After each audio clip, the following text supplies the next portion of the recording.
Blazingsaddles broke every comedy rule, from wild casting changes to an ending of total chaos. This movie was packed with dangerous gags and bold performances, shocking studios worldwide. When you was slaves, you sang like birds. The role shuffle. On the very first day of filming, disaster struck.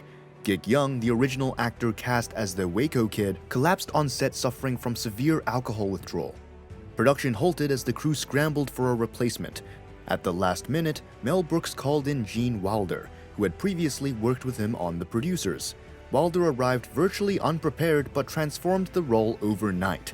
Instead of playing it like a typical Wild West gunslinger, he made the Waco Kid cool, detached, and quietly funny.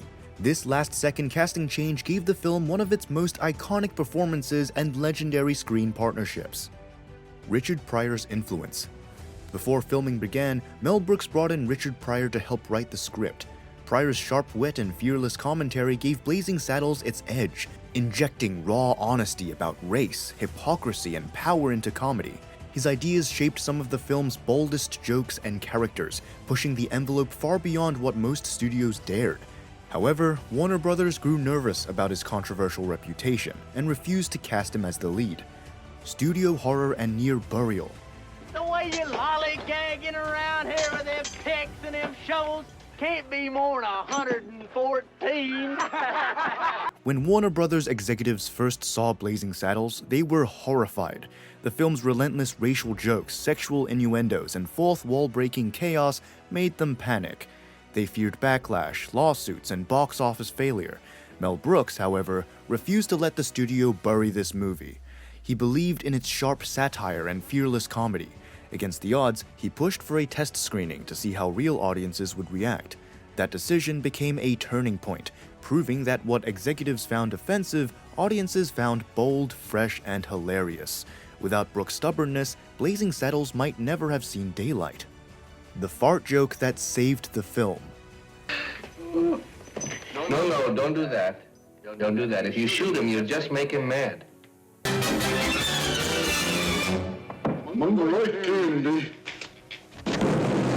During the crucial test screening, tension filled the theater. The studio had no idea if anyone would laugh or storm out. Then came the now famous campfire scene. Cowboys eating beans and letting loose with an outrageous, uncut string of fart noises. The audience erupted in uncontrollable laughter. That moment broke the ice and showed the studio that they had something special. What was originally feared as too vulgar became the film's most iconic gag. It gave Warner Brothers confidence to release the movie, proving that audiences were ready for unfiltered, boundary-pushing humor on a scale Hollywood had never dared before. Gene Wilder's unique performance. Are we awake? We're not sure. Gene Wilder came in at the last minute as the Waco Kid, yet his approach transformed the role. Instead of exaggerating the comedy, Wilder played the character cool, weary, and almost melancholy. This was the opposite of what anyone expected. That straight, grounded performance made his scenes even funnier against the wild chaos around him. Censorship battles. Hold it. The next man makes a move, the nigger gets it. From the start, Blazingsaddles faced relentless pressure from studio censors. The racial slurs, body humor, and unapologetic insults terrified Warner Brothers' standards department. Executives demanded that Mel Brooks tone it down, cut entire lines, and soften the satire. Brooks refused. He believed the film's shock value was its power, Cleveland Little's bravery.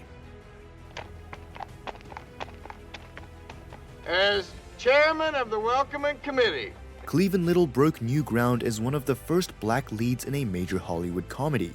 His role as Bart, the quick-witted sheriff, flipped stereotypes and forced audiences to confront their biases. Off-screen, Little received hate mail and even threats for daring to play such a role. Despite the pressure, he delivered a performance full of confidence, charm, and sly intelligence. The real horse punch.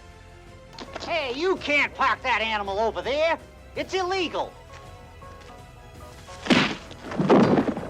One of Blazingsaddles' most infamous gags shows Mongo punching a horse square in the face. While it looks like a pure stunt gag, it was filmed with a real punch, a trained stunt horse, and a carefully rehearsed hit to make it safe. Hedley Lamar's real-life inspiration. Mr. Lamar is where we run into the quicksand. Quicksand, splendid.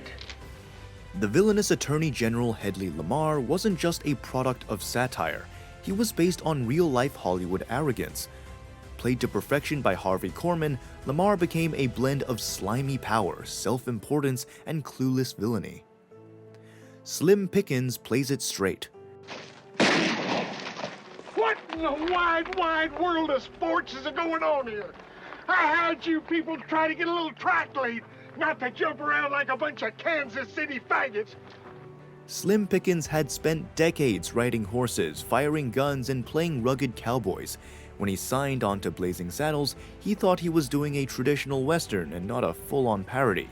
He delivered his lines with total sincerity, unaware of how ridiculous the scenes around him were.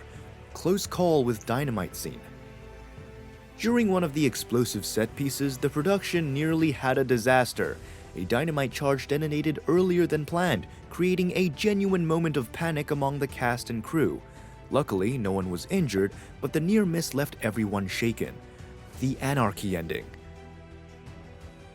I always wanted to go there. Come on.